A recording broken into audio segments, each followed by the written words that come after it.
చూడమ్మా, కీర్తన గ్రంథము 39వ అధ్యాయము మొదటి నుండి మనం చదువుకుందాం.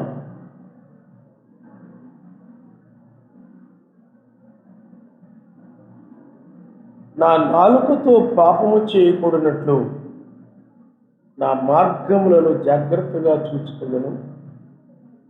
భక్తిహీనులు నా ఎదుట ఉన్నప్పుడు నా నోటికి చిక్కము ఉంచుకుందుననుకుంటున్నాను.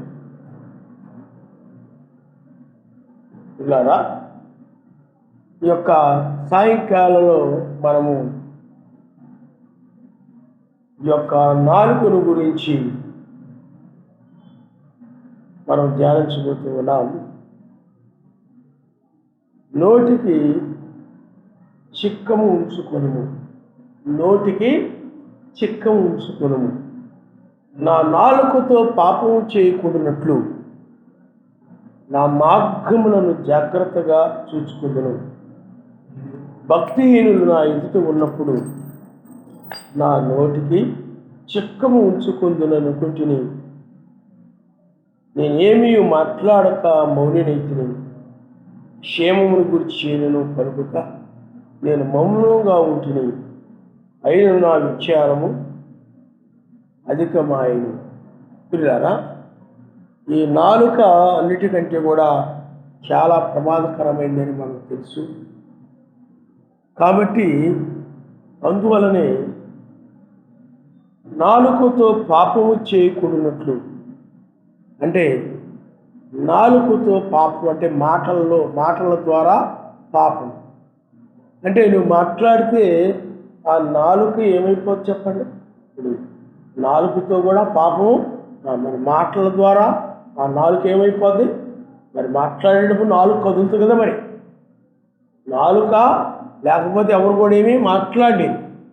నాలుక లేకపోతే మాట్లాడలేరు. నువ్వు ఉన్నారనుకోండి, వాళ్ళు మాటలు రావు. వాళ్ళు ఏమైపోతారు? మాట్లాడకుండా వాళ్ళు ఓన్లీ సైకిల్ చేస్తూ ఉంటారు,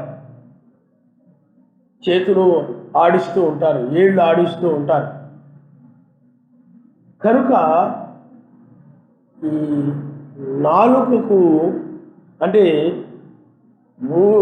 నోటికి చిక్క ఉంచుకోండి అని అంటే దాని అర్థం ఏంటంటే పనికి మాలిన మాటలు మాట్లాడుకోకుండా, అంటే క్షేమాభివృద్ధికరమైన మాటలు మాట్లాడకూడదని దాని భావం కాదు.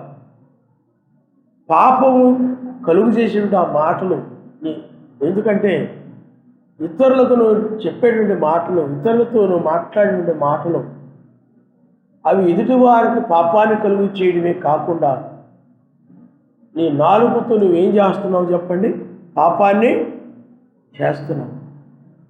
ఇప్పుడు ఏదోనులో సర్పం యొక్క నాలుక అంటే సాతానుడి యొక్క నాలుక, వాడిది పాపపు నాలుక ఉన్నది. ఏదోనులో సాతానుడి యొక్క నాలుక ఏమైనదనంటే అది పాపపు నాలుక.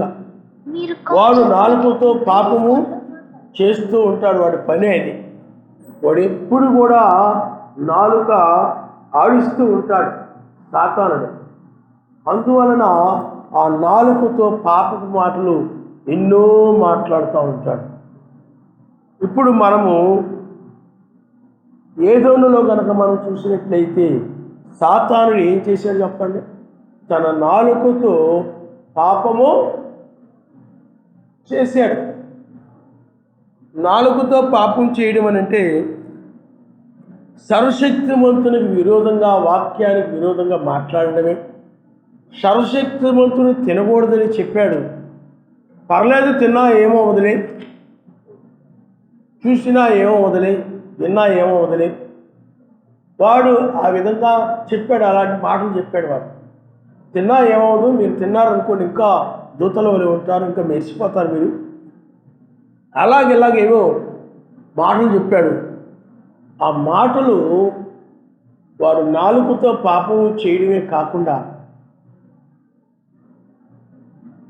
ఇతరులకు, అంటే ఆ ఏదోనులో అవ్వ ఆదాము యొక్క పాపమును కూడా వాడు కారకుడయ్యాడు. కనుక ఈ నాలుకతో పాపము చేయకూడనట్లు మూతికి చెక్క వేసుకోవాలి. పాపము మాటలు రాకుండా ఇక్కడ అంతగా అంటున్నాడు, భక్తిహీనులు నా ఎదుట ఉన్నప్పుడు నా నోటికి చిక్క ఉంచుకుందును అనుకుంటుని. పాపపు మాటలు రాకుండా,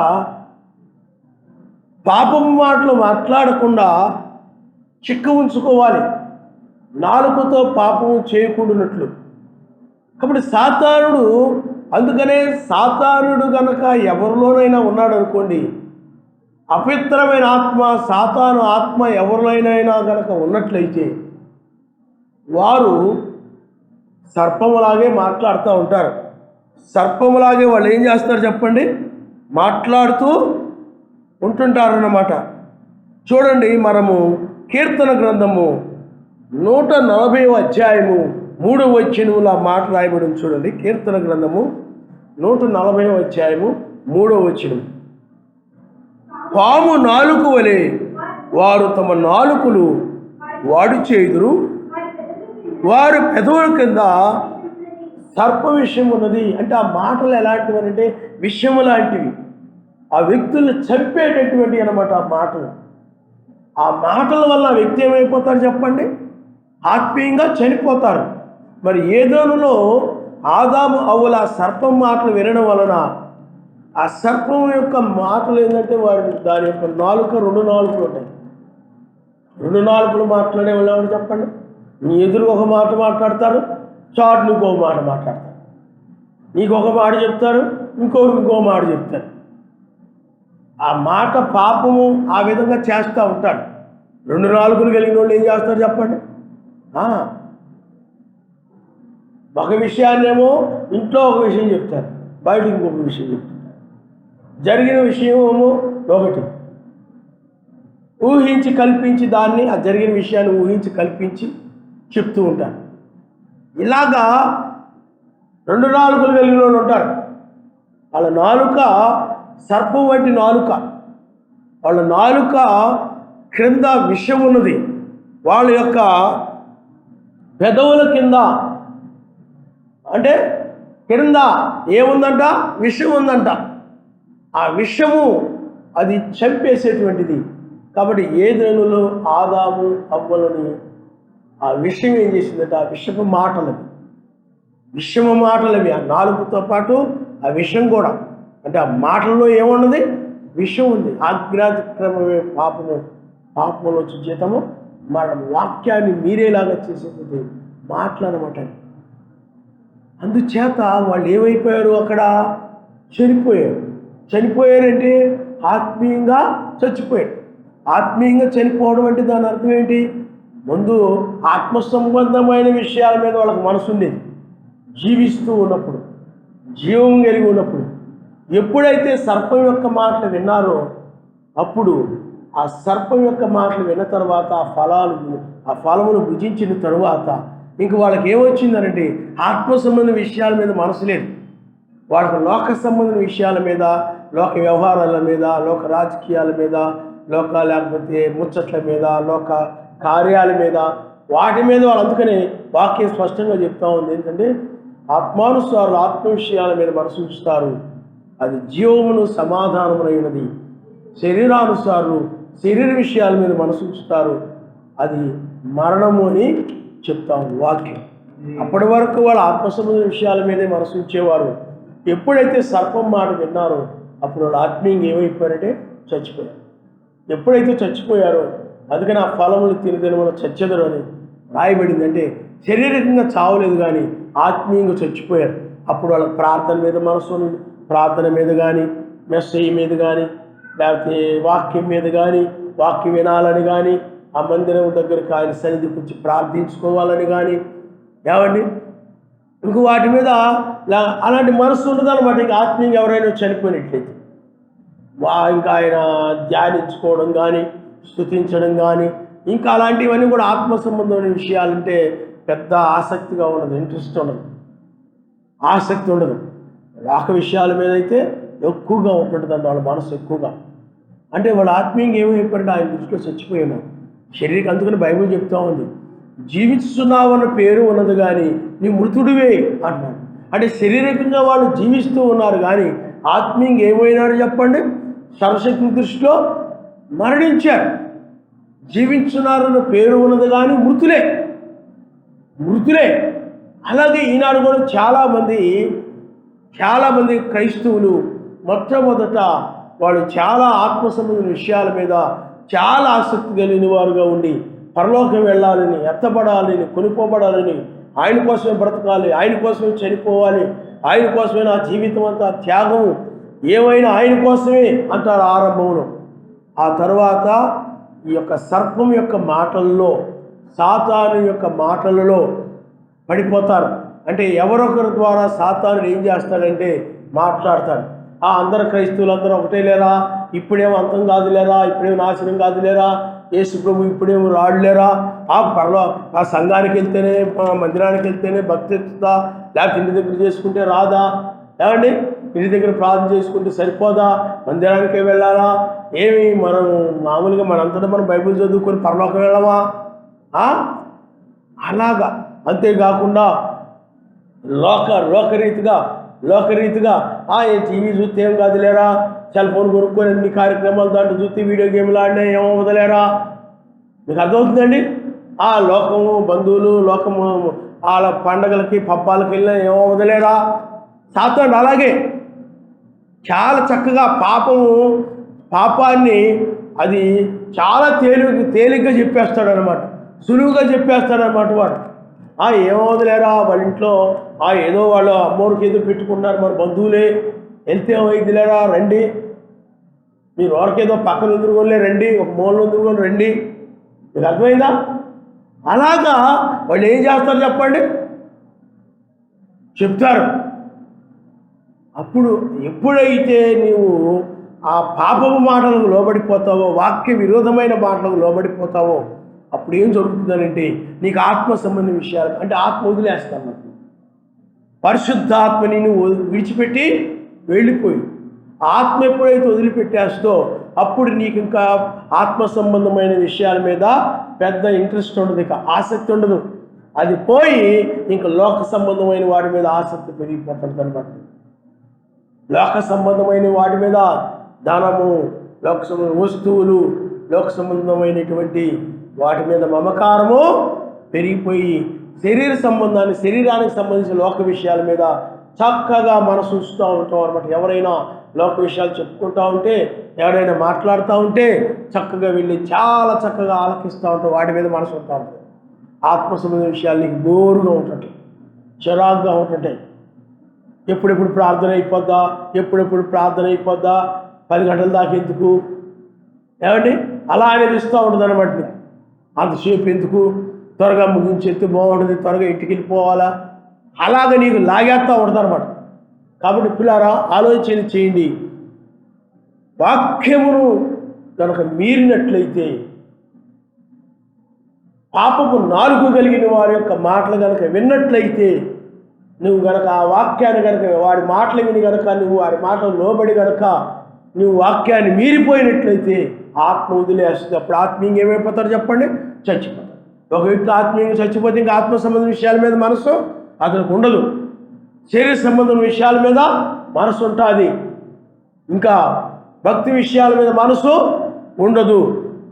కాబట్టి అందుకనే నీవు కూడా సర్పం వలె ఇతరుల్ని నీవు పాపంలోని నడిపించే వ్యక్తిగా, నీ నాలుగు చేత పాపపు మాటలు మాట్లాడకుండా ఆ సర్పం వలె ఉండాలి అని అంటే, సర్పం వలె మాట్లాడకుండా ఉండాలి అని అంటే నీ నోటికి ఏం పెట్టుకోవాలి చెప్పండి?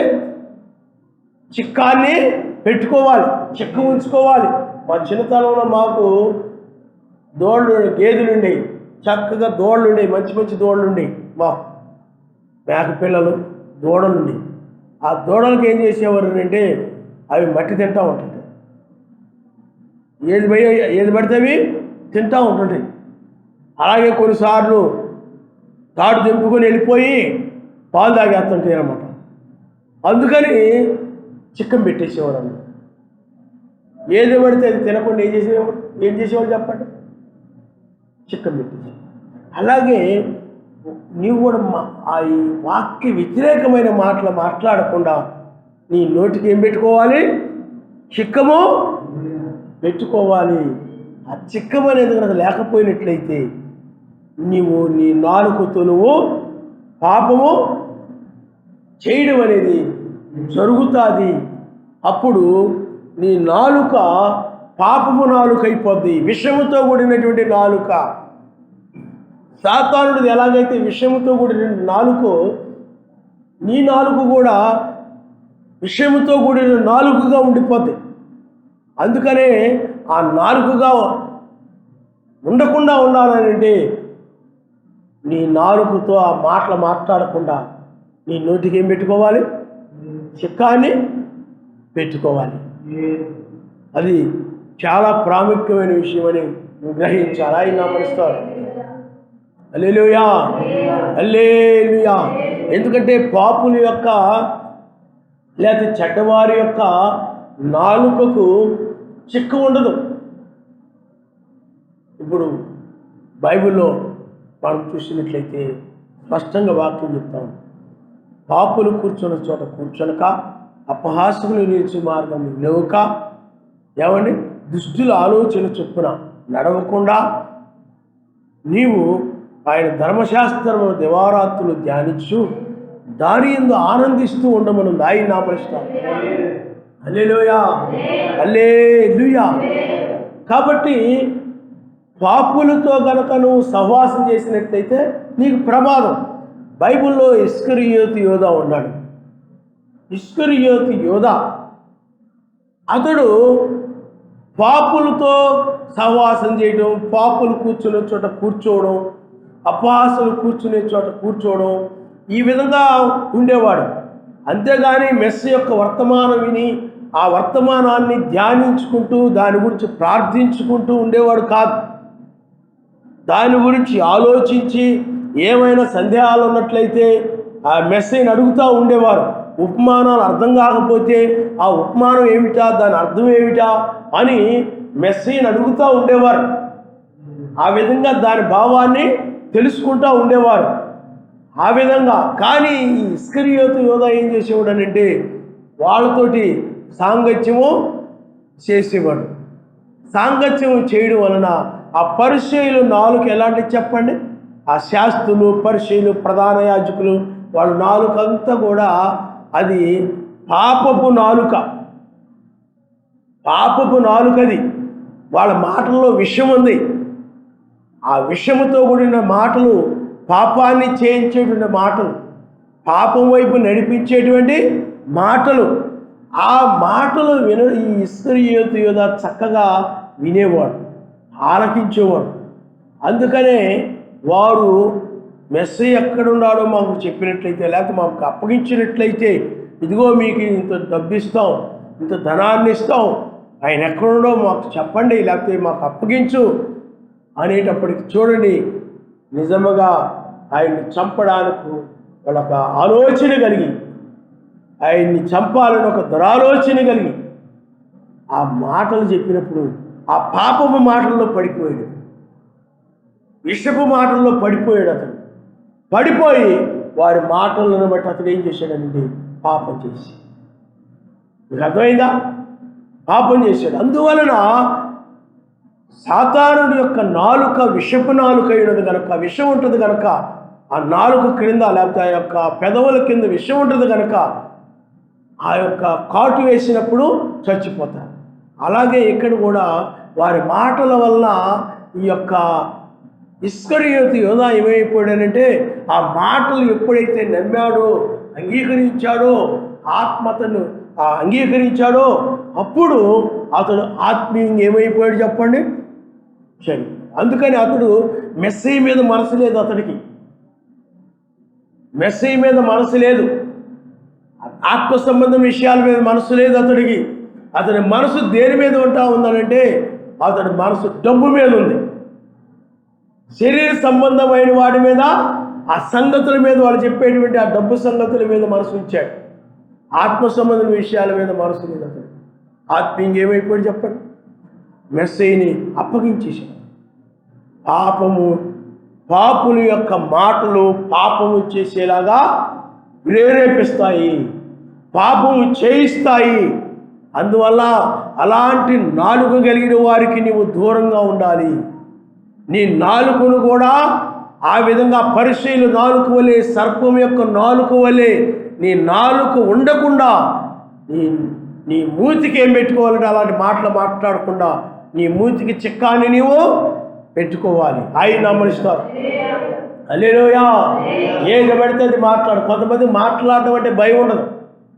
లోడ లోడ లోడ లోడ మాట్లాడుతుంటారు, చక్క చక్క చక్క మాట్లాడుతుంటారు.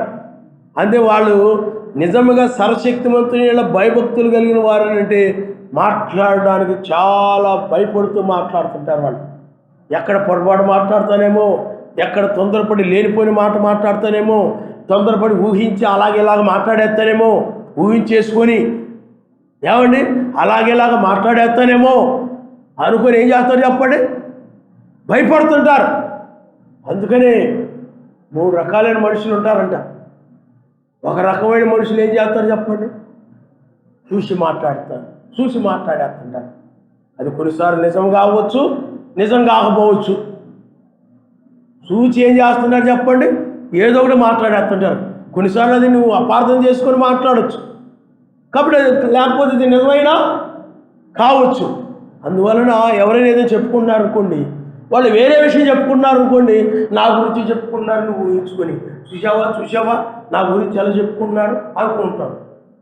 కానీ అక్కడ వాళ్ళు వేరే విషయం చెప్పుకున్నారు. వాళ్ళు అలా చూసి కూడా కొన్నిసార్లు ఏమవుతుందో చెప్పండి, పాపం అయిపోద్ది. నీ మాటలు పాపం మాటలు వచ్చేస్తాయి చూడడం వల్ల. అలాగే కొంతమంది విని మాట్లాడేస్తుంటారు. కొంతమంది ఎవరో ఒకరు ఏదో ఒకటి చెప్పేస్తూ ఉంటారు, ఊహించేదో ఒకటి చెప్పేస్తుంటారు. అలాగేమో ఇలాగేమో అడిగి తెలుసుకొని కూడా తెలుసుకోరు.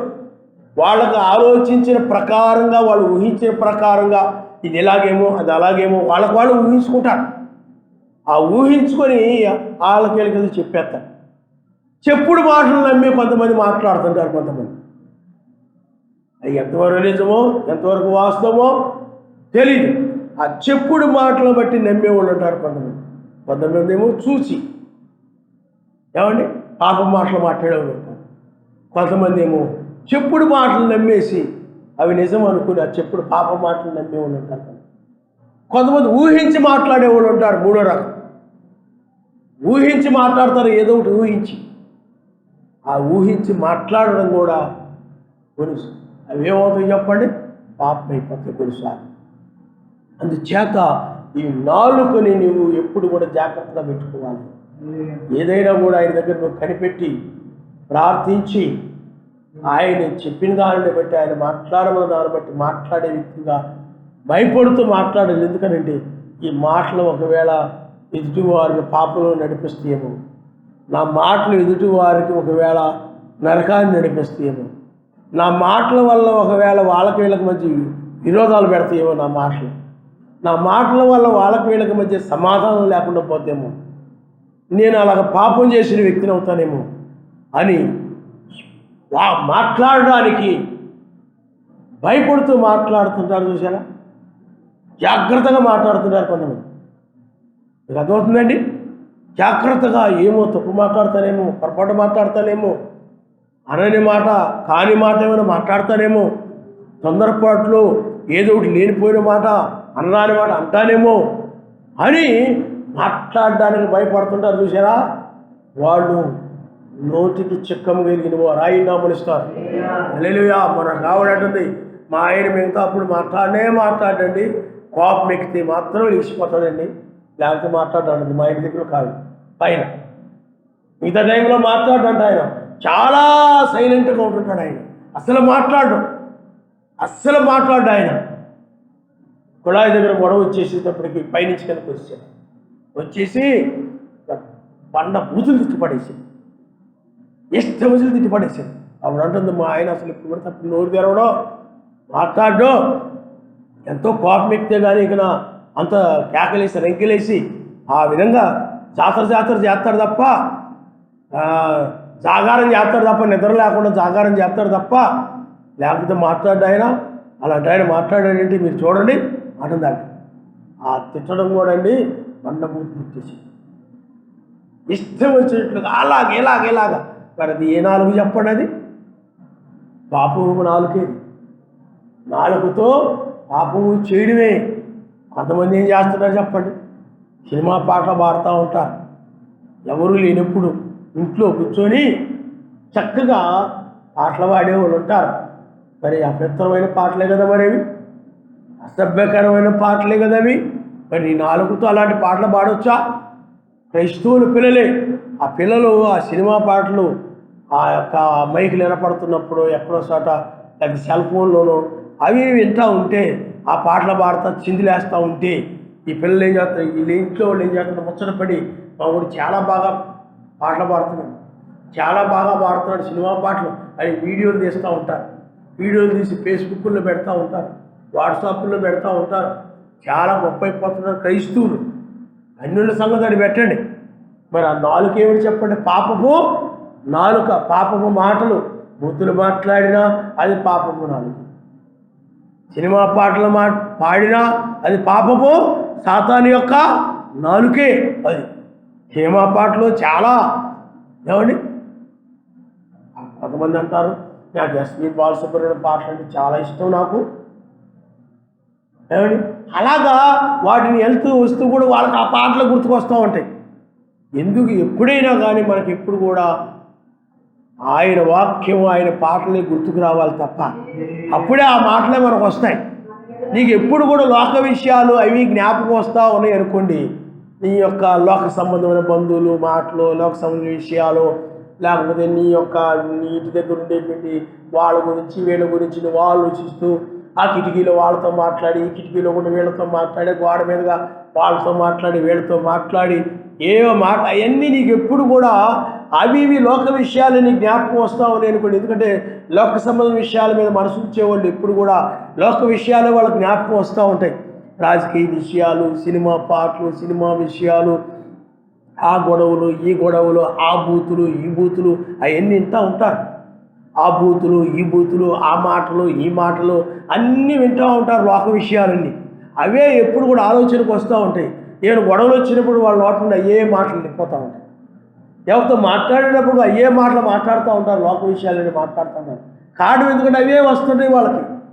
ఆత్మ సంబంధమైన విషయాలు ఎప్పుడు జ్ఞాపకానికి, అందుకనే వాళ్ళు వాక్యం వింటారు. విన్న తర్వాత వాళ్ళు కిందకు దిగగానే లోక విషయాలు జ్ఞాపకం వచ్చేస్తున్నారు, వాక్యం పోతుంది. లోక విషయాలని జ్ఞాపకం వచ్చేసి పెడపడి తేలాలు వెళ్ళినట్టుగా మాట్లాడుతూ ఉంటారు. నవ్వుకుంటూ కింద ఏమైపోతారు చెప్పండి, వెంటనే ఆ భారంతో ఉండరు, ఆత్మీయ ఒత్తిడితో ఉండరు, ఆ మాటల ఒత్తిడిలో ఉండరు, దాని గురించి ప్రార్థించుకుంటూ స్తుతించుకుంటూ ఉండరు.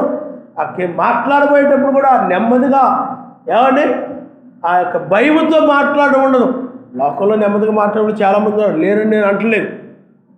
భయముతో మాట్లాడడం, ఎక్కడ పొరపాటు మాట్లాడతాను, ఎక్కడ వాక్య వ్యతిరేకంగా మాట్లాడతాను, ఎక్కడ నేను ఆయనకు విరోధంగా మాట్లాడతాను అనే భయముతో మాట్లాడే వాళ్ళని ఆ మూతికి చిక్కం కలిగిన వాళ్ళు అంటారు. ఆయన ఆ భయమే ఆ మూతికి చిక్కం. ఒక విధంగా చెప్పాలి, ఆ భయం ఏమైనా చెప్పడు. ఆ చిక్కము నిన్ను ఏది పడితే అది మాట్లాడలేకుండా అడ్డగిస్తూ ఉంటుంది. ఆ భయం అనేది చిక్కం నాకు.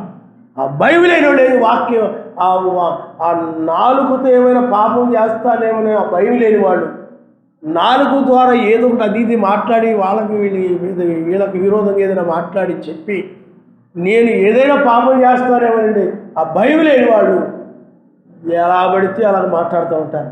పొర్లు వచ్చేస్తుంటారు మాటలు. ఇక అర్థమైందా? గోదావరి కూడా అంత వరదలు వచ్చినప్పుడు కూడా అంత వేగంగా వెళ్ళం. వీళ్ళ మాట మాత్రం చకచకచకగా వెళ్ళిపోతూ ఉంటాయి అన్నమాట. మనల్ని అడగరు, మనకి తెలుసుకోవడం ఉండదు. వాళ్ళకి వాళ్ళు ఊహించుకొని మాట్లాడేస్తూ ఉంటారు అన్నమాట. ఎదుటి వాళ్ళని అడగడం కానీ ఏమీ ఉండదు. ఇలా చేయండి అలా చేయండి చెప్పకముందే ఇలా చేయాలా అలా చేయాలా ఇలా చేయాలా అలా చేయాలా అని వెళ్ళిపోతూ ఉంటారు అన్నమాట. వీళ్ళకి వీళ్ళు ఊహించుకొని మాట్లాడేస్తూ ఉంటారు. భయము, ఆ భయము కలిగి ఆ భయం అనేటువంటిది చిక్కం వలె ఉండి నిన్ను ఎక్కడ దోషం మాట్లాడతాను, నా నాలుగు ఎక్కడ పాపముతో ఉంటుందో, పాపముగా ఉంటుందేమో, ఇతరులకు పాపానుగులు చేస్తేమో, నా నాలుగు కూడా పాపం అయిపోద్దేమో, నా నోట్లలో వచ్చేటువంటి ఆ మాటలు విషపు మాటలుగా ఉంటాయేమో అని భయపడి మాట్లాడుతూ ఉంటారే. అంటే ఆ మాటలు మాట్లాడకుండా ఆయన గురించి మాట్లాడు.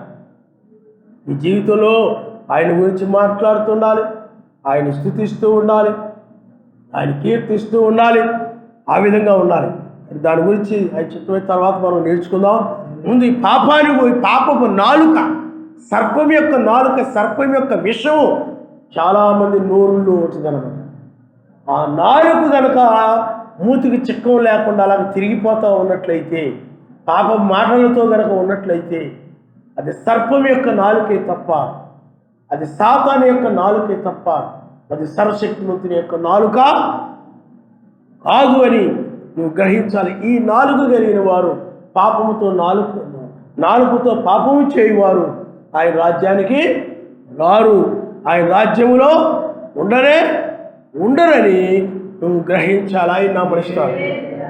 హల్లెలూయా, హల్లెలూయా. అందుకనే ఎప్పుడు కూడా నీవు పాపులతో సాంగత్యము చేయకూడదు, లేకపోతే లోకముతో సాంగత్యం చేయకూడదు. ఎందుకంటే లోకములోని వారు వాళ్ళ మాటలు నీ హృదయంలో నింపుతారు.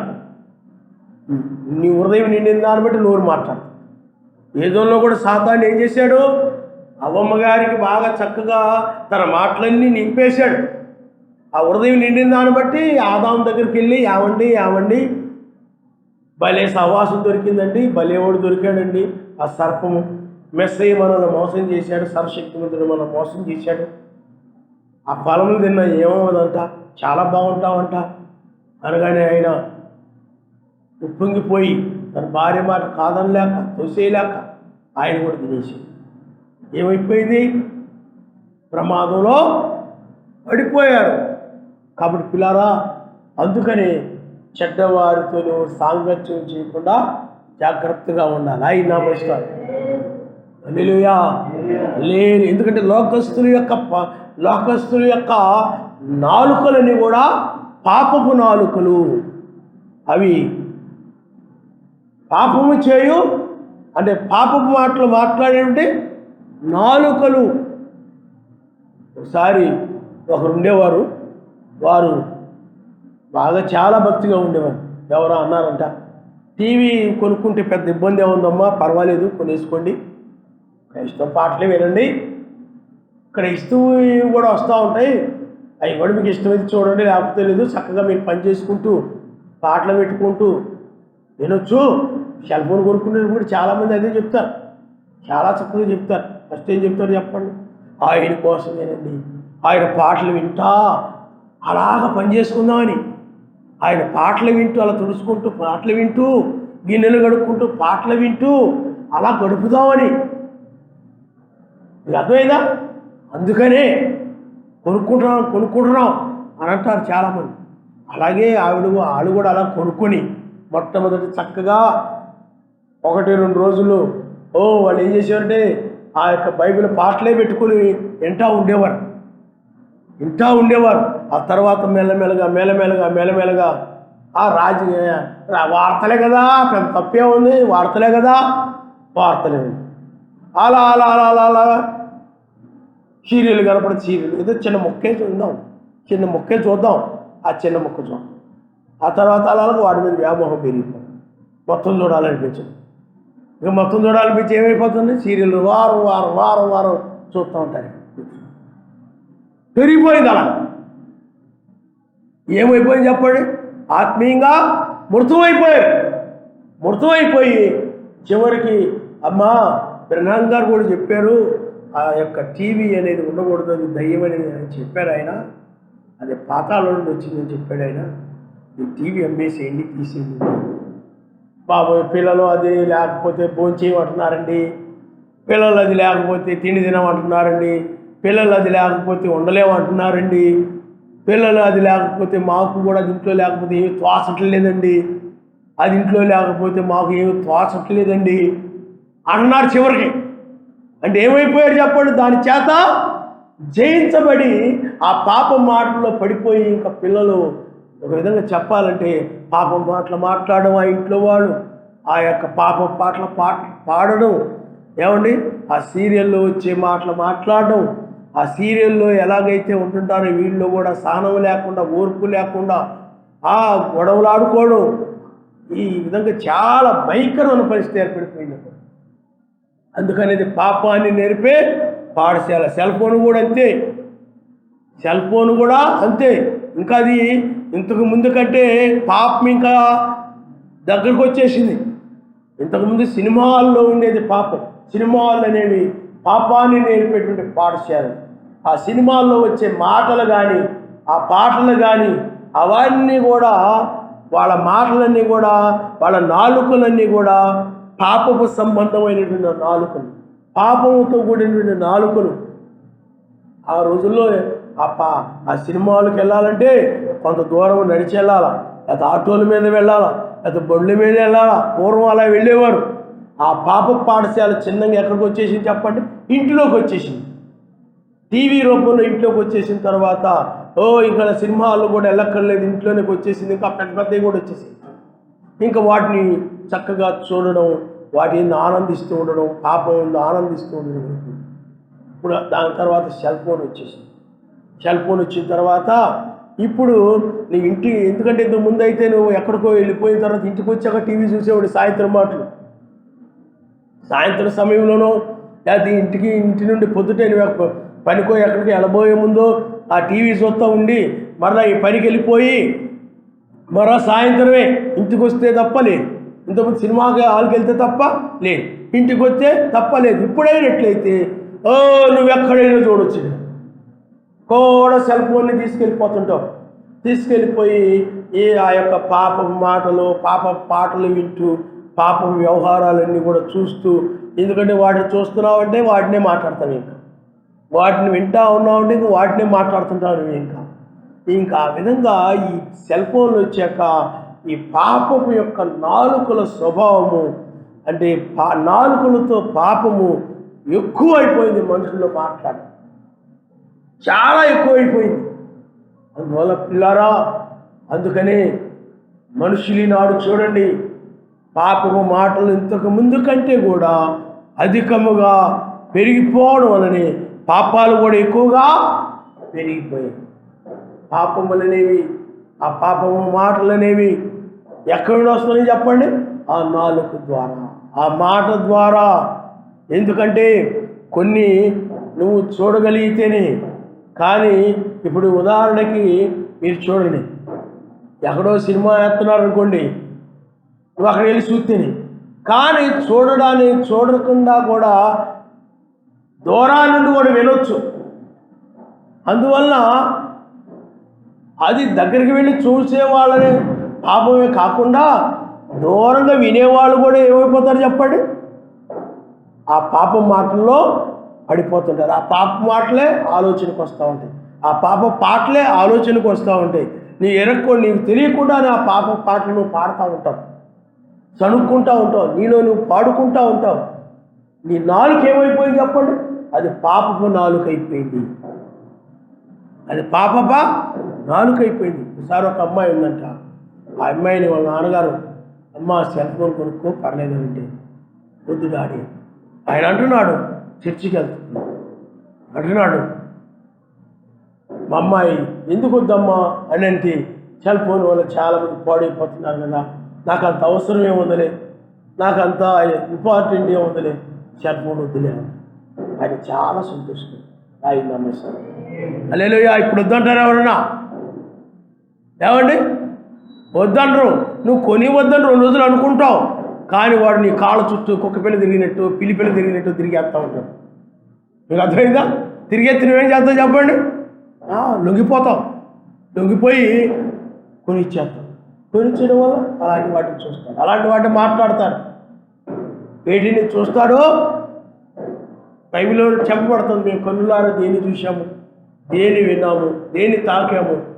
ఇది పర సంబంధమైంది. వీళ్ళేం చేస్తుంటారు చెప్పండి? లోకరీతిగా విని, లోకరీతిగా చూసి, ఏమండి దేన్నైతే తాకారో దాని గురించి లోకరీతిగా మాట్లాడుతున్నారు, పాపం సంబంధంగా మాట్లాడుతూ ఉంటారు.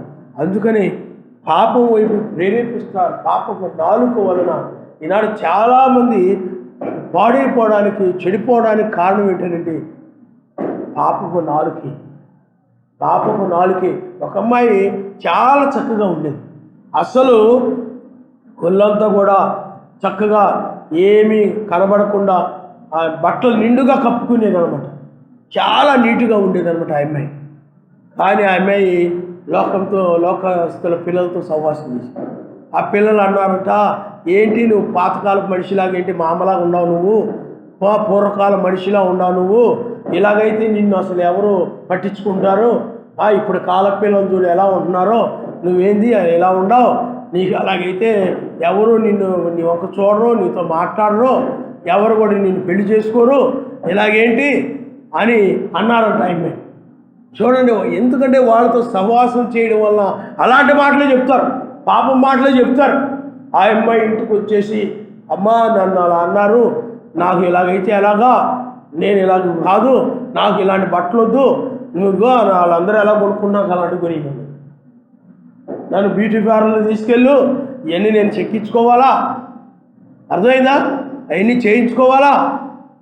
చూడండి, ఆ పాపం మాటలు ఆ పిల్లలు ఏం చేసేది చెప్పండి, చెడగొట్టేసి. ఆ పాపం మాటలను బట్టి ఏమైపోయాడు.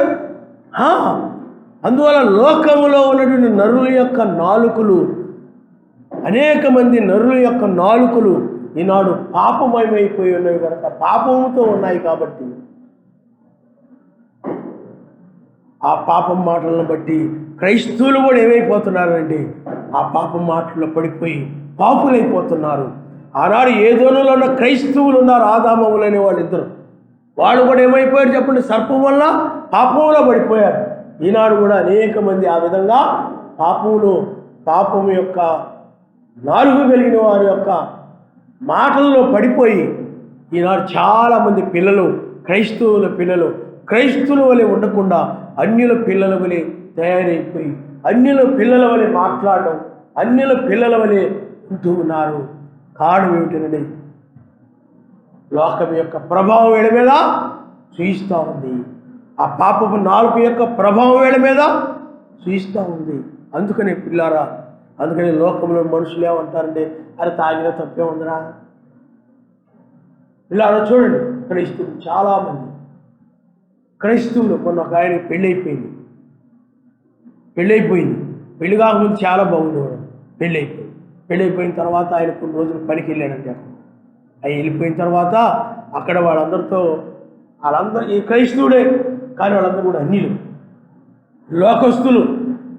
లోకస్తులతో పాటు వెళ్ళిపోయిన తర్వాత వాళ్ళు అన్నారంట, అదేముందరా సరదాగా, ఏదో సరదాగరా, వానిలేరా సరదాగరా అని తాగిచ్చేసి, అలాగ అలవాటైపోయి ఇంటికి వచ్చేసి తాగుడు అలవాటైపోయింది. వాళ్ళ భార్య ఏడు ఎత్తి నూరు కొట్టుకుంటాం. చర్చికి వచ్చారు, చర్చికి వెళ్తే పాస్టర్ గారు వీళ్ళందరూ చెప్పారు, బాబా నీకు మంచిది కాదు, నువ్వు అక్కడికి వెళ్ళొద్దు, అలాంటి వాళ్ళ దగ్గరికి వెళ్ళొద్దు, వాళ్ళ దగ్గర పనికి వెళ్ళొద్దు, పనికి వెళ్తే నువ్వు ఎవరన్నా క్రైస్తవులతో వెళ్ళు మంచిది, లేదా ఒకవేళ అన్నిలైనా కానీ మంచి వాళ్ళతో వెళ్ళు, అలాంటి అలవాట్లు లేని వాళ్ళతోటి, అంతేగాని నువ్వు ఎవరితో పడితే వాళ్ళతో వెళ్ళొద్దు అని చెప్తే తర్వాత ఆయన మానేశాడు అనుకోండి. ఎందుకు చెప్తున్నాను అంటే, పాపం ఉన్న మనుషులు పాపము నాలుగు కలిగి ఉన్నారు కనుక, పాపం వైపు ప్రేరేపించేవారుగా ఉన్నారు కనుక, ప్రతి నాలుగు కూడా విషముతో నిండి ఉన్నది కనుక నువ్వు జాగ్రత్తగా ఉండాలి. నీవు వారి మాటలు కనుక హృదయంలో పెట్టుకొని, వారి మాటలు కనుక నీ హృదయంలో కనుక లోకస్తుల మాటలుగా నిండిపోయి ఉన్నట్లయితే నీవు కూడా అదే మాటలు మాట్లాడతావు. హృదయం నిండి దాన్ని బట్టే నోరు మాట్లాడడం అనేది జరుగుతూ ఉంటుంది కనుక నీ హృదయము ఆయన వాక్యము చేత నిండబడి ఉండాలి తప్ప నీ హృదయము, ఎందుకంటే హృదయంలో నిండి ఉందనుకోండి వాక్యము, హృదయంలో కనుక వాక్యం నిండి ఉంటే నీ తలంపుల్లో కూడా వాక్యం వచ్చేస్తూ ఉంటుంది అన్నమాట. లోక మాటలు నిండిపోయాయనుకోండి, అన్యుల మాటలు నిండిపోయాయనుకోండి, అలాంటి మాటలే నీ హృదయంలో నిండిపోతే నీవు కూడా ఇంకా ఆ మాటలే మాట్లాడుతుంటావు. నీకు అర్థం అవదు. ఒక అమ్మాయి అంటే అర్థం అవడానికి చెప్తున్నాను. అమ్మాయి బాగా చదువుకుంది, హైదరాబాదులో ఉద్యోగం వచ్చింది, వెళ్ళిపోయింది. ముందు చాలా క్రైస్తవురాలు అనమాట, చాలా భక్తిగా ప్రార్థనాపూర్వకంగా చాలా బాగుండేది అనమాట. అక్కడికి హైదరాబాద్ వెళ్ళిపోయిన తర్వాత 60,000 70,000 ఎంతో జీతం. ఇంకా అక్కడ ఉన్నటువంటి స్టాఫ్తో వాళ్ళతో వీళ్ళతో కలిసి పనిచేస్తుంటే వాళ్ళు ఇలా ఉన్నావేంటి, అలా ఉన్నావేంటి, ఇలా ఉన్నావేంటి, మేము చూడు ఎలా ఉన్నామో, మా బట్టలు చూడు మేము ఎలా ఉన్నామో, మా కుప్పులు చూడు ఎలా ఉన్నాయో అని అనడంతో ఆ అమ్మాయి ఏమైపోయిందనంటే మెల్లమెల్లగా పాపం మాటల్లో పడిపోయి ఇక టీవీలో చూసో లేకపోతే మళ్ళీ సెల్ ఫోన్లో చూసో ఆ యూట్యూబ్లో చూసో ఇలా కొప్పులు అలా కొప్పులు పెట్టారు. అర్థమైందా? ప్రత్యేకంగా దాంట్లో చూడటం. ఓకేనా? ఆ తర్వాత బట్టలు కూడా కాలుకాంతా కూడా అతుక్కుపోయిన బట్టలు. ఇంతకుముందు చక్కగా లూజుగా ఉండే బట్టలు వేసుకునేది. లూజుగా ఉండే బట్టలు వేసుకోవాలి ఆడపిల్లలు. నేను చాలాసార్లు చెప్తున్నాను, మీకు అర్థం కావడానికి చెప్తున్నాను. ఎందుకంటే చెప్తున్నా కూడా కొన్నిసార్లు కొంతమంది అలా వేసుకొని వస్తున్నారు. ఇలా కాలు ఇలాగా ఖర్చుకుపోయి ఉండే బట్టలు వేసుకొని వస్తున్నారు. అదే కోడి కాళ్ళు అంటున్నారు. కోడి ఈకలు బీకెత్తే ఎలా ఉంటాయి చెప్పండి? అలాంటివి వేసుకోవడం, షాపులకు అలాగే వెళ్ళిపోవడం, ఇంకా బట్టంతా కూడా కాలు కత్తుకుపోయి ఉంటుంది అనమాట. అలాగా ఒక 5-6 నెలలు అయిపోయిన తర్వాత సెలవులు అయితే వచ్చేసింది. అలాంటి బట్టలు వేసుకొని కొప్పులు పెట్టుకొని ఇవన్నీ చెప్పుకొని వచ్చేసింది. క్రైస్తవురాలమ్మాయి, ఏమ్మాయి ఇలాగ అయిపోయావు అలా. ఉద్యోగం కదా, నేను చేసే జాబ్ అలాంటిది అట పిల్లల అలాగ తయారైపోయి చివరికి బట్టలు వాళ్ళ అమ్మ డబ్బులు తెచ్చింది. వాళ్ళ అమ్మకి బట్టలు కొంటానని, వాళ్ళ నాన్నకి బట్టలు కొంటానని, వాళ్ళ తమ్ముడికి బట్టలు కొంటానని బజారుకి తీసుకెళ్ళిపోయి తను ఏ బట్టలు కొనుక్కుందో అలాంటి బట్టలు వాళ్ళు అమ్ముకొని అతను హైదరాబాద్లో ఎలాంటి ఆ స్టైల్ ఉంటే బట్టలు ఉంటాయి, అలాంటి చిరిగిపోయినటువంటి మోకాళ్ళ దగ్గర చిరిగిపోయి, నేను అనుకునేవాడిని తీసి పడేసి చిరిగిపోయి బయటపడైతే అలాంటి వీళ్ళు తెచ్చి అమ్మేస్తుంటారు కావాలా, వీళ్ళు 2000-1500 పెట్టి కొంటుంటారు అనుకుంటుండేవాడు అనమాట. చిరిగిపోయిన అనుకునేవాళ్ళు బట్టలు ఉంటుంటాయి. వాళ్ళు లేక వేసుకుంటూ ఉంటారు. కొంతమంది ఈలకెల్లాగా తోకల్లాగా ఉండే బట్టలు ఉంటాయి. అలాంటివన్నీ కూడా కొనేసినాను. ఎందుకు ఈ మాట చెప్తున్నానంటే, పాపముతో నిండిపోయింది కాబట్టి ఆ అమ్మాయి, తమ్ముడు నీకు తెలియదురా, కాలం మారిపోయింది, నువ్వు కూడా మారిపోవాలి, పూర్వం వాళ్ళలా ఉండకూడదు అని. అమ్మా నువ్వు ఇంకా అలా ఉంటే అలా కుదురుద్దమ్మా. అక్కడ హైదరాబాద్లో చూడు పెద్దోళ్ళు కూడా 60 ఏళ్ళు 70 ఏళ్ళు కూడా ఎంతలా ఉంటారు. అయినా కానీ వాళ్ళు అలాంటి బట్టలు వేస్తారు. నువ్వేంటమ్మా ఇలాగా, ఎవరైనా నా ఫ్రెండ్స్ వచ్చారనుకో, నువ్వు ఇలా ఉంటే బాగోదు, ఏది మేము అలా ఉందంటారు, ఇలా ఉంది ఏంది, అలా ఉంది ఏంది అంటారు. ఏమండి, బాగోలేదు మీ అమ్మ హైదరాబాద్లో చూడు అంటారు. కాబట్టి నువ్వు ఇలాంటివన్నీ కుదరదు, ఆ మోడల్లో ఆ స్టైల్ వేసుకోవాల్సిందే. చూడండి, ఆ పాపపు మాటలతో నిండిపోయి వచ్చింది, లోక మాటలతో నిండిపోయి వచ్చింది, ఆ మాటలతో నిండిపోయి వచ్చింది. ఎందుకంటే వాక్యం పోయింది, విన్న వాక్యం అంతా వెళ్ళిపోయింది.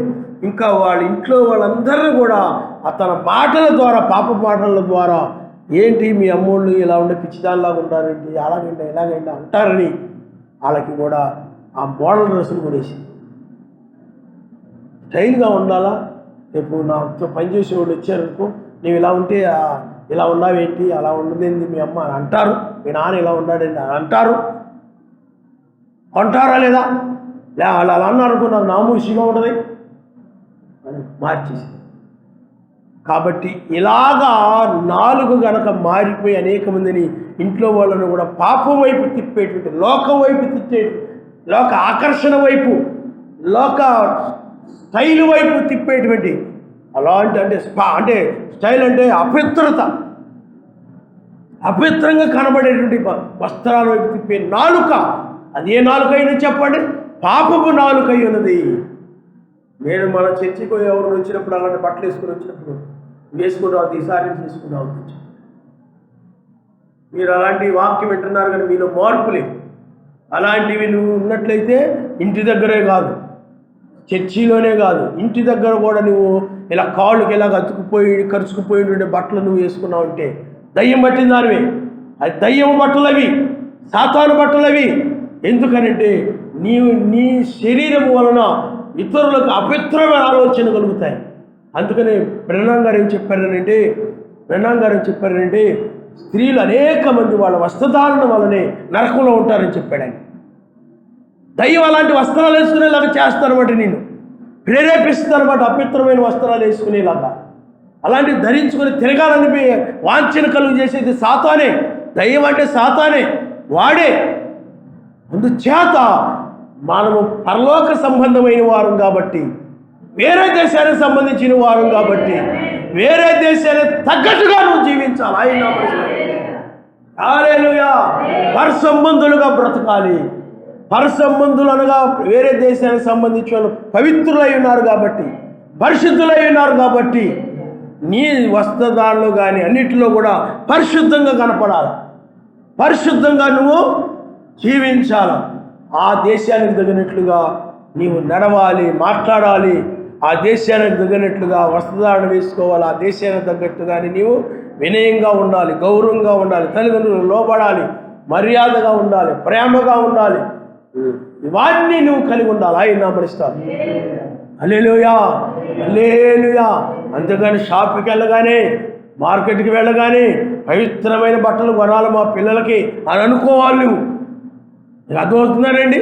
కానీ పిల్లలు ఏం చేస్తుంటారండి, లోకంలో చూస్తూ ఉంటారు కాబట్టి, ఆ లోకంలో లేకపోతే ఎక్కడైనా స్కూల్ దగ్గర కానీ, కాలేజీల దగ్గర కానీ, లేకపోతే ఊర్లో కానీ, ఎక్కడైనా కానీ అలాంటివన్నీ చూస్తూ ఉంటారు కాబట్టి, అలాంటివన్నీ కూడా ఈ కోరుకుంటా ఉన్న షాప్కి వెళ్ళగానే వాళ్ళకి అయ్యే గుర్తుకొస్తాయి.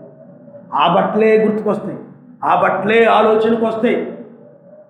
వాళ్ళకి ఒకవేళ వాళ్ళ అమ్మగారు ఇదిగో ఇది మంచిది, ఇది పవిత్రంగా కనపడతారు వీళ్ళు ఈ బట్టలు వేసుకుంటే అని, ఆ బట్టలు వేసుకోవడానికి ఇది వద్దు, మా ఫ్రెండ్ కొనుక్కుంది, మా బెండు కొనుక్కుంది, అలాంటివే కావాలి అని కాళ్ళు ఖర్చుకుపోయింది బట్టలు కొనిపించుకుంటున్నారు పిల్లలు. ఇలారా, నువ్వు ఆ దేశానికి సంబంధించిన వ్యక్తిమైన విషయాన్ని నువ్వు మర్చిపో. వాళ్ళని నువ్వు నరకానికి పంపొద్దు. ఎందుకంటే పిల్లరా, వాక్యం చెప్తా ఉంది, నువ్వు పరిశుద్ధమైనటువంటి మాటలే కాదు, క్రియలే కాదు, ఆలోచనలే కాదు, వస్త్రాలు కూడా పరిశుద్ధమైనగా ఉండాలి. ఆయన నామరిస్తాడు. హల్లెలూయా. పెద్ద పెద్ద మెడలు ఉండకూడదు, ఈ పంత కనపడేలాగా. ఎందుకనంటే ఇతరులు నీ శరీరం కనపడకుండా నువ్వు కప్పుకున్నప్పుడు ఎవరు కూడా నీ శరీరంలోని ఏ చర్మము కనపడకుండా కప్పుకోవాలి. నువ్వు ఆయన నామరిస్తాడు. ఆ విధంగా కప్పుకోవాలి. అలా కాకుండా నీవు వీపు కనపడేలా అందరూ నీ వీపు వైపే చూస్తూ ఉంటారు. కొంతమంది పొట్టాంతా కనపడేలాగా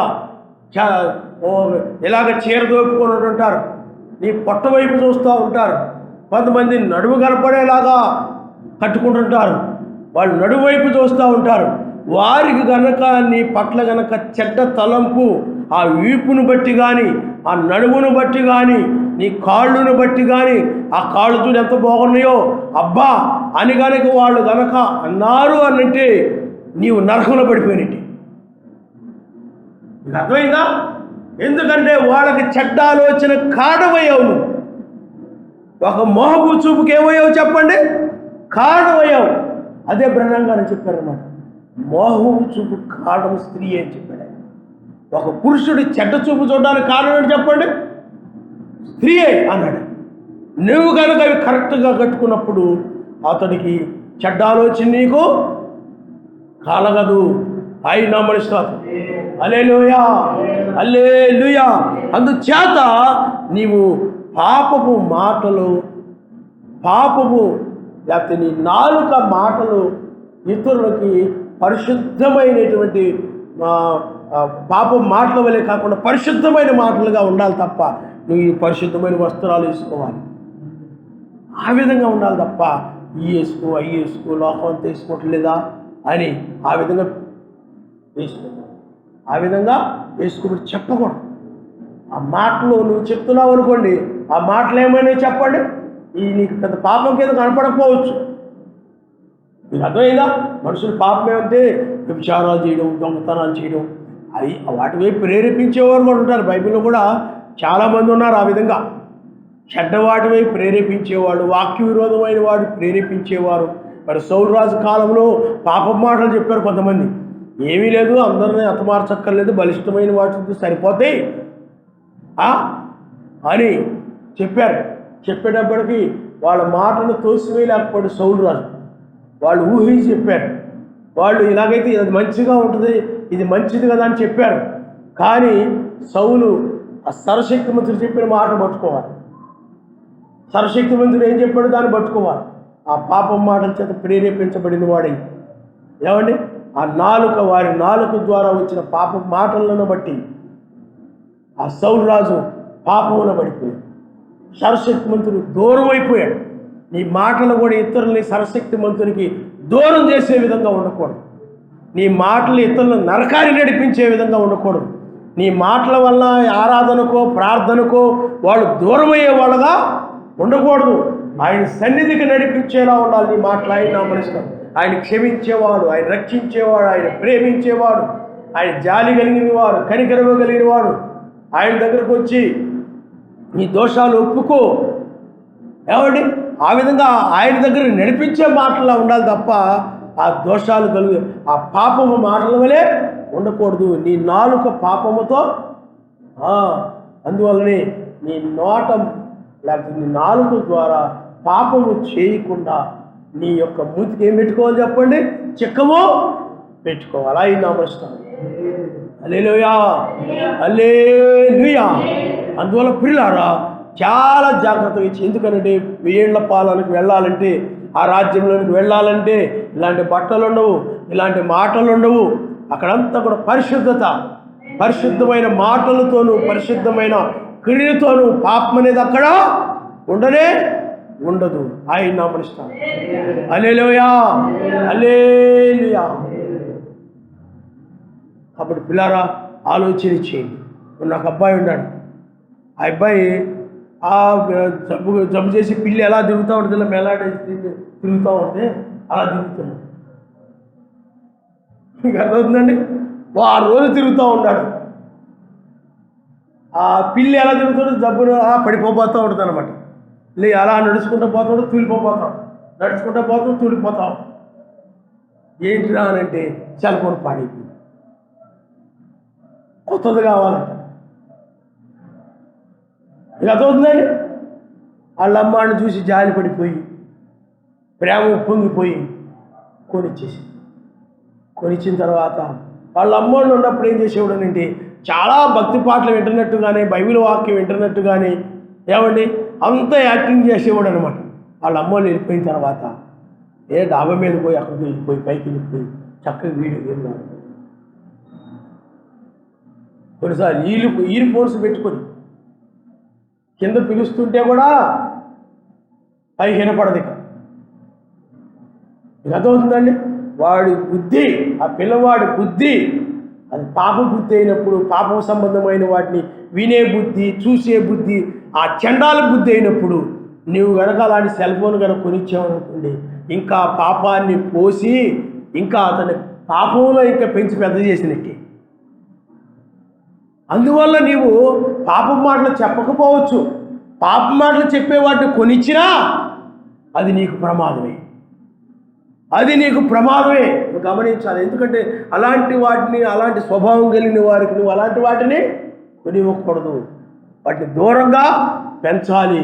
అది భక్తిపరుడు అనుకోండి, భక్తి విషయాల్లో ఉండి జాగ్రత్త కలిగి భయస్తుడు అనుకోండి, వాక్యం అంటే భయపడే వ్యక్తి పాపం అంటే భయపడే వ్యక్తి అనుకోండి, అది సర్వశక్తిమంతుడు ఉపయోగించే వ్యక్తిగా ఉన్నాడు అనుకోండి, పర్వాలేదు. అప్పుడు దానివల్ల ఇంకా పాపాన్ని ఎక్కువ నేర్చుకుని, ఇంకా ఎక్కువ నేర్చుకుని పాపం మాటలు మాట్లాడతారు. ఇంట్లో పాపం మాటలు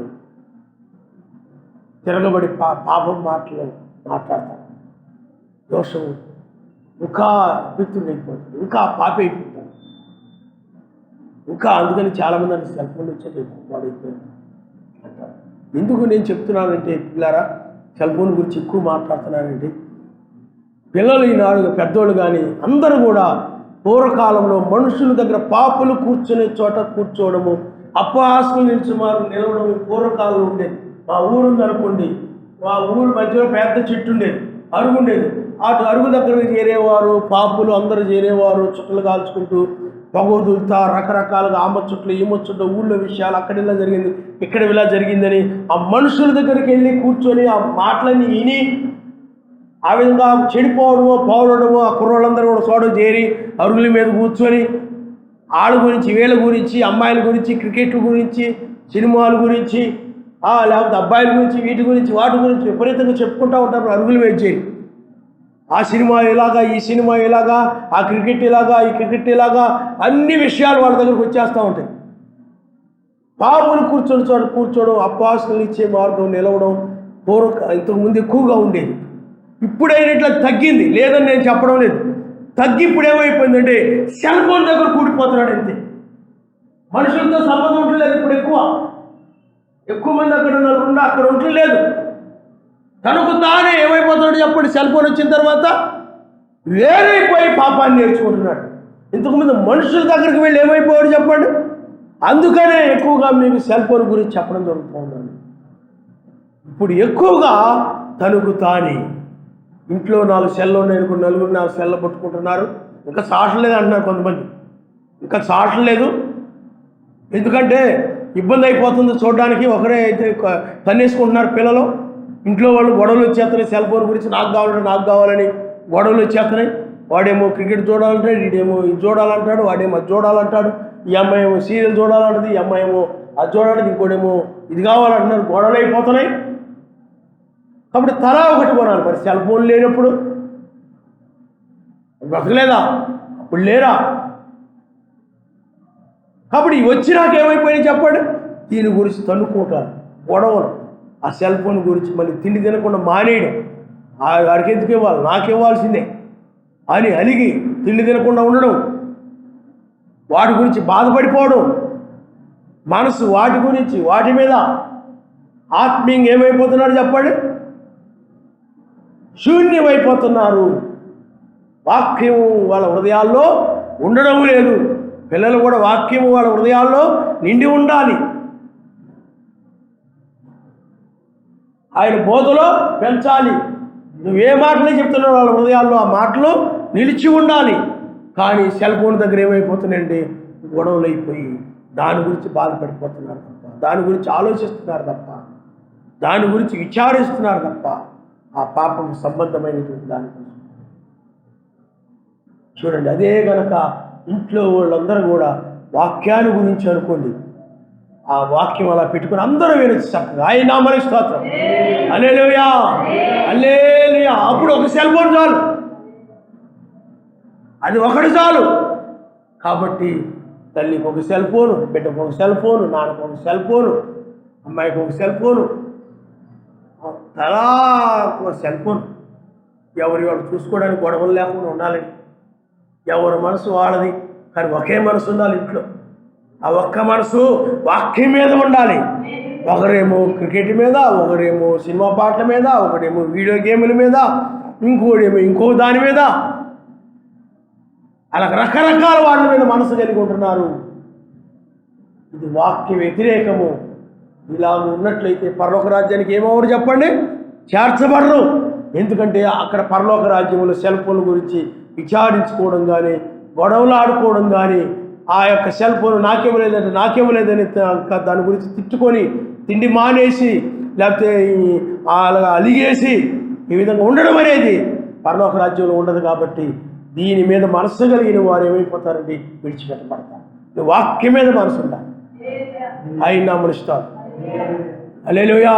కొన్నిసార్లు ఎవరైనా వాక్యం వింటున్నా కానీ, వాక్యం వింటున్నారనుకోండి ఇంట్లో ఎవరొకరు, కానీ ఏదో ఆ యొక్క కార్టూన్ బొమ్మలో అయ్యో చూడాలా, నాకు కావాలా, ఇస్తావా లేదా అని ఆ వాక్యం వింటున్నా కూడా తీసుకుంటుంటారు. వాళ్ళ అమ్మో నానో ఎవరో ఎట్టున్నారనుకుంటే ఇంట్లో దాగేసుకుంటారు. అది నాకు కావాలంటారు, అది బడ్జెట్కి ఇచ్చేయాలంటారు. అది ఒక దయ్యములాగా తయారైపోయింది పిల్లలు. పాపపు మాటలు తప్ప అక్కడేమీ లేవు. పాపం మాటలు తప్ప అక్కడేమీ లేవు. కాబట్టి నీవు ఈ చివరి కాలంలో ఆ పాపం మాటలకు దూరంగా ఉండాలి. వాటిని గనక నువ్వు దూరంగా ఉండకుండా ఆ మాటలు గనక నీ హృదయంలో నింపుకున్నావు అనుకోండి, నీవు పాపి అవడమే కాకుండా నీ మాటల ద్వారా ఇతరులు కూడా నీవు పాపులుగా మార్చేస్తావు. నీ మాటల ద్వారా కొంతమంది పడిపోతారు. నువ్వు నరకానికి నీవే కాకుండా నీ మాటల వల్ల కొంతమందిని పడగొట్టి వాళ్ళని కూడా నువ్వు నరకానికి తీసుకెళ్ళిపోతావు. అందువల్ల ఎప్పుడు కూడా నీవు ఆయన వాక్యాన్ని వింటూ ఉండాలి. ఆయన నమస్కారం. హల్లెలూయా. మొన్న ఒక అబ్బాయి ఇక్కడ దెబ్బ తగిలింది. ఏరా ఎందుకు దెబ్బ తగిలిందరా అని అంటే, సెల్ ఫోన్ నేను ఇవ్వలేదని మా యొక్క చెల్లి పక్కనేదో ఇనపదేదో ఉండి తీసుకొట్టేసింది. ఇవ్వలేదు. ఆ దెబ్బ అంతా తగిలింది. మీకు అర్థమవుతుందండి? చాలామంది పరిస్థితి అదే. చాలామంది అంతే. ఒకవేళ మీరు గమనిస్తూ ఉండండి, ఇంట్లో ఒక సెల్ ఫోన్ ఉందనుకోండి, అది ఒకరి దగ్గర ఉందనుకోండి, రెండోవాడు మనసు బాగుంది. వాడి మనసు అంతా కూడా ఆడి మీదే ఉంటా ఉంటుంది. ఆడు సెల్ ఫోన్ చూస్తున్నాడు, ఆడు సెల్ ఫోన్ వాడుకుంటూ ఉన్నాడు, లేదా నాకేం ఇవ్వట్లేదు, ఎలా చూసుకుంటున్నాడు చూడు, ఎప్పుడు ఇస్తాడా, ఎప్పుడు అయిపోద్దా, ఎప్పుడు ఇస్తాడా అన్న ఆలోచనతోనే ఉంటుంటాడు. అన్న మనసుతోనే ఉంటాడు. వాళ్ళ చెల్లి దగ్గర, అక్క దగ్గర, ఎవరి దగ్గర ఉందనుకోండి, వాని ఏదో బైబిల్ వాక్యం వింటున్నా, ఎప్పుడెప్పుడు అయిపోద్దా, ఎప్పుడెప్పుడు వర్తమానం అయిపోద్దా, ఎప్పుడెప్పుడు ఇచ్చేద్దా, ఎప్పుడెప్పుడు డాబా మీదకి వెళ్ళిపోతానా, లేకపోతే ఎప్పుడెప్పుడు ఆ మెట్ల మీదకి వెళ్ళి కూర్చొని చూసుకుంటానా, అలాగా దాని గురించి టెన్షన్ పడిపోతూ దాని గురించి ఆలోచిస్తూ ఉంటారు. వాక్యం మీద లేదు. ఇలాగా పరలోక రాజ్యానికి చేరరు. నీ మనసు ఎప్పుడు కూడా వాక్యం మీద, ఆయన మీద ఉండి స్తుతిస్తూ ఉంటేనే ఎత్తబడతారు. ఆయన నామమునిస్తారు. హల్లెలూయా, హల్లెలూయా. ఏ వస్తువు ఆయన కోసం ఉపయోగించుకోవాలి. ఇప్పుడు కత్తి ఉందనుకోండి, నీవు ఏదో కూరగాయలు కోసేసి ఇంట్లో వాళ్ళ కూర వండడానికి నువ్వు ఉపయోగిస్తారు. అదే కత్తిని ఇతరులు కోయడానికో, లేకపోతే ఇతరుల మీద ఏదైనా కోయడానికో, చెయ్యో కాలు కోయడానికో ఉపయోగించవచ్చు. ఈనాడు సెల్ ఫోన్లు కూడా అలాగే మనుషులకి అలాగ ఉపయోగిస్తున్నారు. అది మంచిగా ఉపయోగించుకుంటే మంచిదే. వస్తువుదేమి తప్పు లేదు, దాన్ని ఉపయోగించుకోవడంలో ఉంది. దాన్ని ఉపయోగించే పరిశుద్ధాత్మ కలిగిన వ్యక్తి అయితే పరిశుద్ధాత్మ సంబంధమైన వాటికి ఉపయోగించుకుంటాడు. దయ్యపు సంబంధి, లోక సంబంధి అనుకోండి, లోక సంబంధం అయితే లోక సంబంధమైనటువంటి అపవిత్రమైన వాటి కోసం, వ్యర్థమైన వాటి కోసము, ఉపయోగం లేని వాటి కోసం ఉపయోగించుకుంటూ ఉంటాడు. మీకు అర్థమైందా? ఈ వాక్యం వినడం వలన, ఈ వర్తమానం వినడం వల్ల జ్ఞానం పొందుతూ ఉంటాడు. ఈ వర్తమానం వినడం వల్ల జ్ఞానము, ఆత్మ సంబంధం జ్ఞానం ఇంకా పెరుగుతూ ఉంటుంది. ఎవరు ఏదడిగినా కానీ ఆత్మ సంబంధ విషయాలు మాట్లాడగలుగుతుంటారు. ఆత్మ సంబంధం, లోక సంబంధి విషయాలు వినడం వలన లోక సంబంధమైన జ్ఞానాన్ని, పాపపు జ్ఞానాన్ని ఎక్కువగా నేర్చుకుని ఎలా అబద్ధాలు ఆడాలో, ఎలా మోసం చేయాలో, ఎలా ఎన్ని కూడా నాలుగు ద్వారా అబద్ధాలు ఆడుతూ ఉంటాడనమాట. మీరు చూడండి, ఒక విషయాన్ని మీకు చూపిస్తాను చూడండి. ఇలారా చూడమ్మా.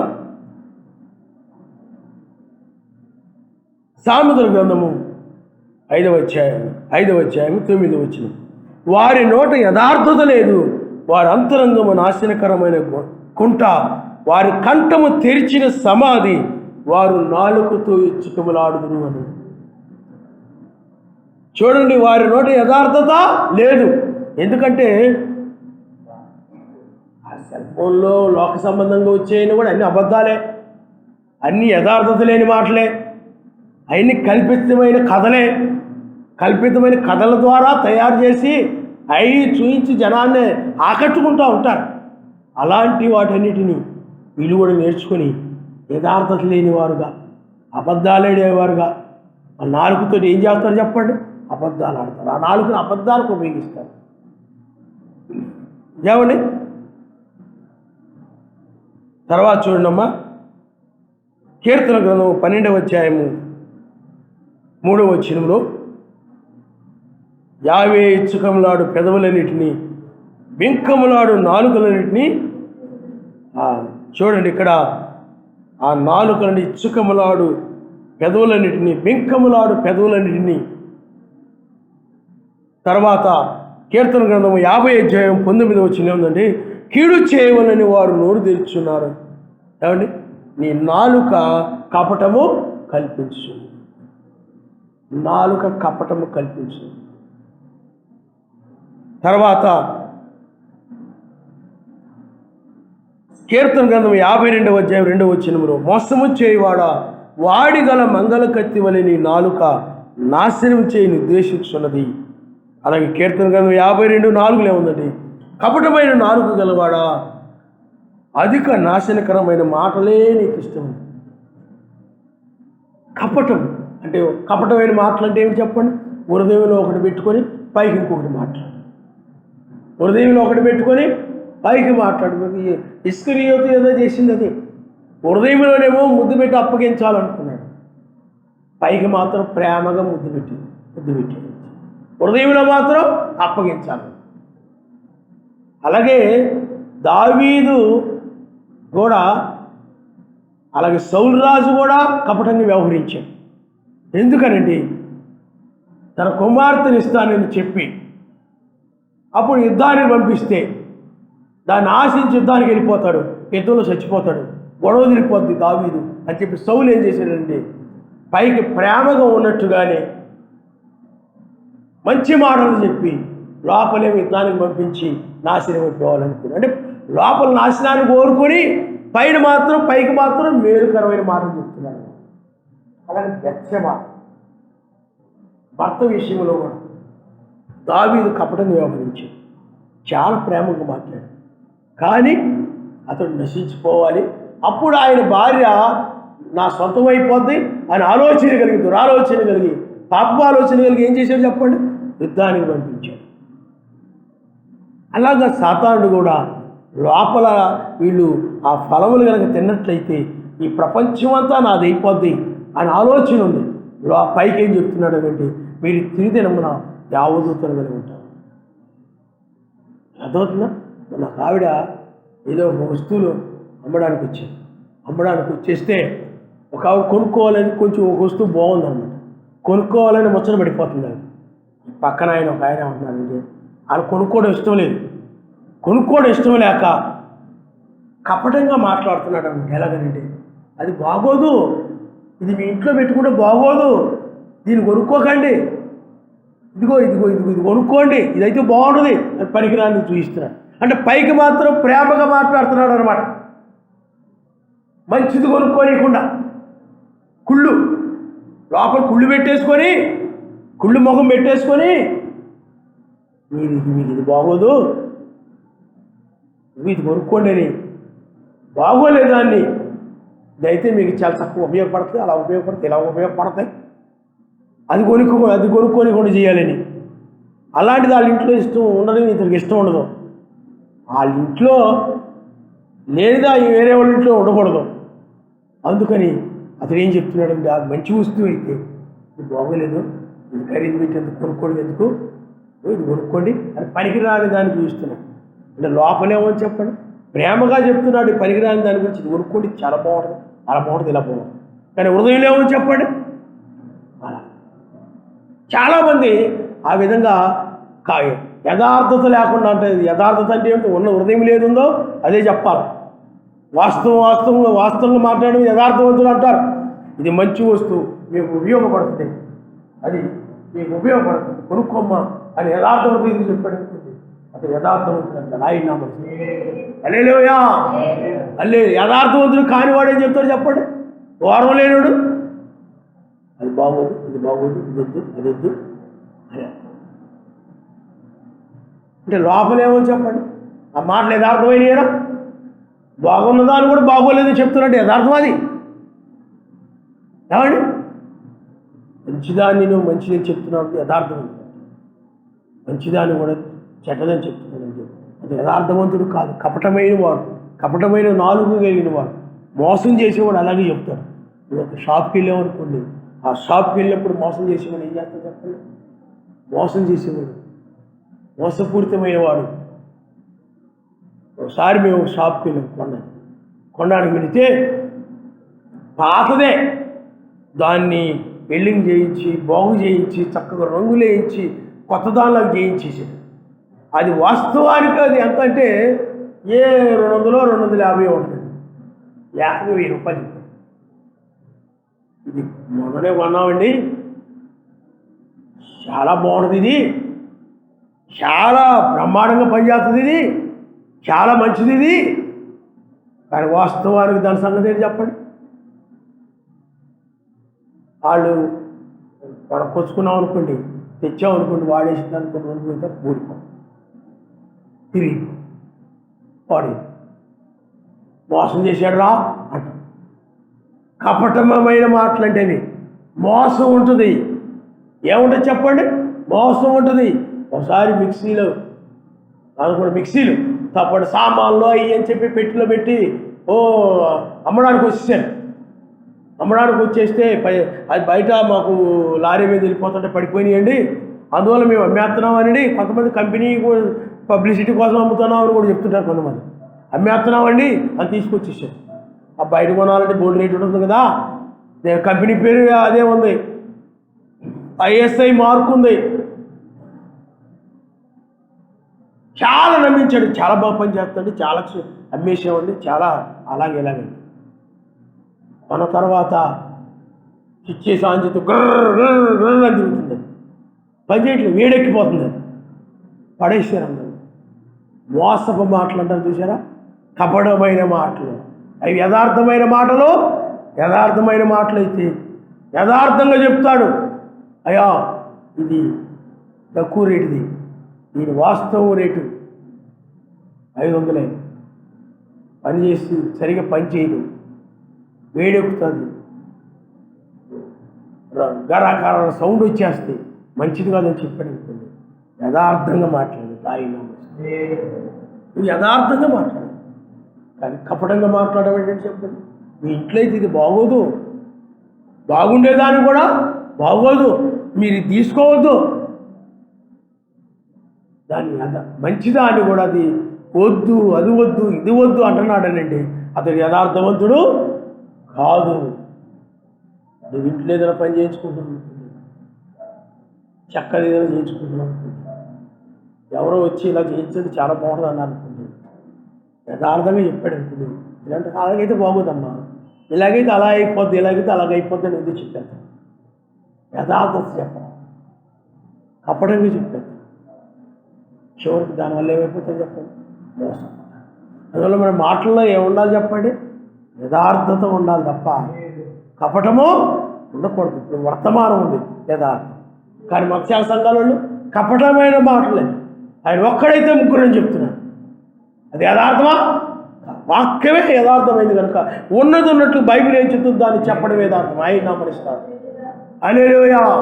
బైబిల్కి విరోధంగా మాట్లాడితే ఏమైందో చెప్పండి, అది కపటమైనటువంటి మాట, అది యథార్థమైన మాట కాదు, మోసం ఇచ్చేయో మాట.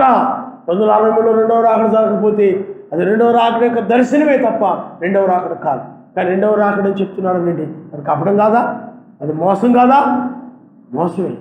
అలాంటి బోధలు, అలాంటి సిద్ధాంతాలు ఉన్నాయి కనుక అవన్నీ కూడా పాపపు నాలుకలవి, పాపపు మాటలు. అలాంటి వాళ్ళందరూ కూడా గుణతలు పడిపోతారు కనుక నీవు యథార్థమైన వ్యక్తిగా ఉండాలి.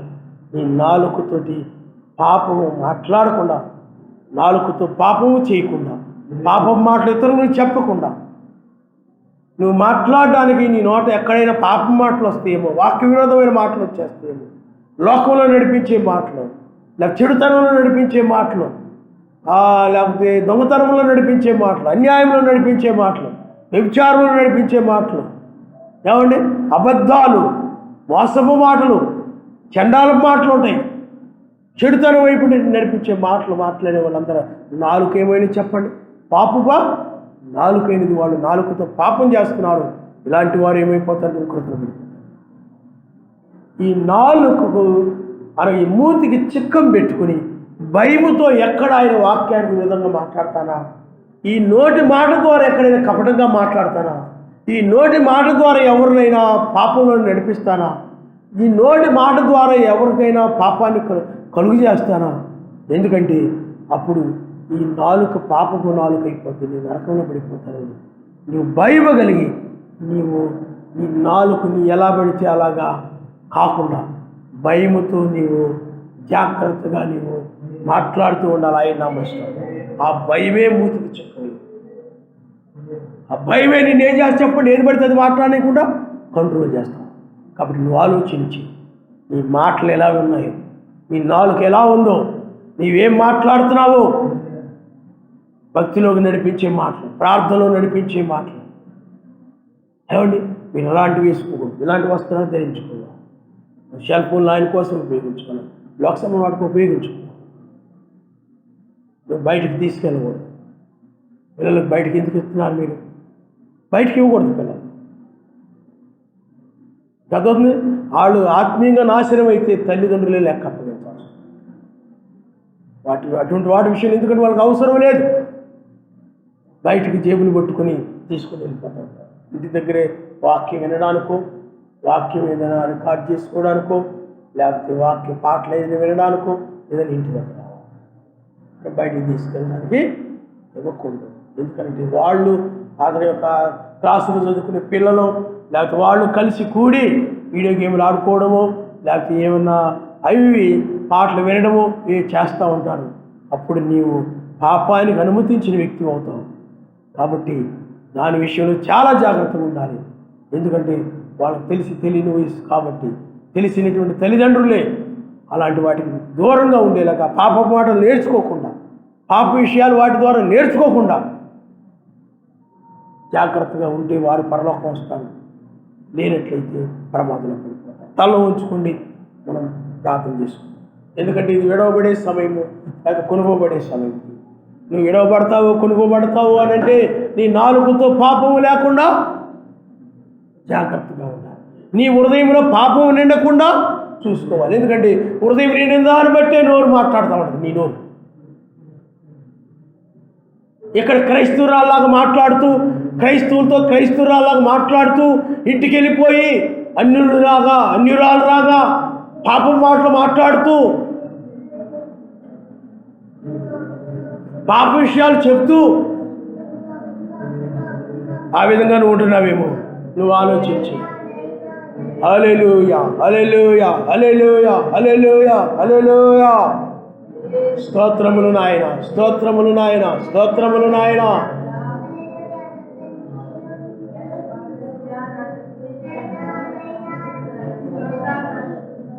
ఓ ఆత్మ సంబంధం విషయాల్లో వాటికి అవసరాలకు ఉపయోగించుకోవాలి. ఆత్మ సంబంధం అవసరాలకు ఉపయోగించుకోవాలి సెల్ ఫోన్. పాపం సంబంధమైన వాటి కోసం కాదు, చెడుతనము సంబంధమైన వాటి కోసం కాదు, చెడ్డ మాటల కోసం కాదు సుమా. హల్లెలూయా, హల్లెలూయా, హల్లెలూయా.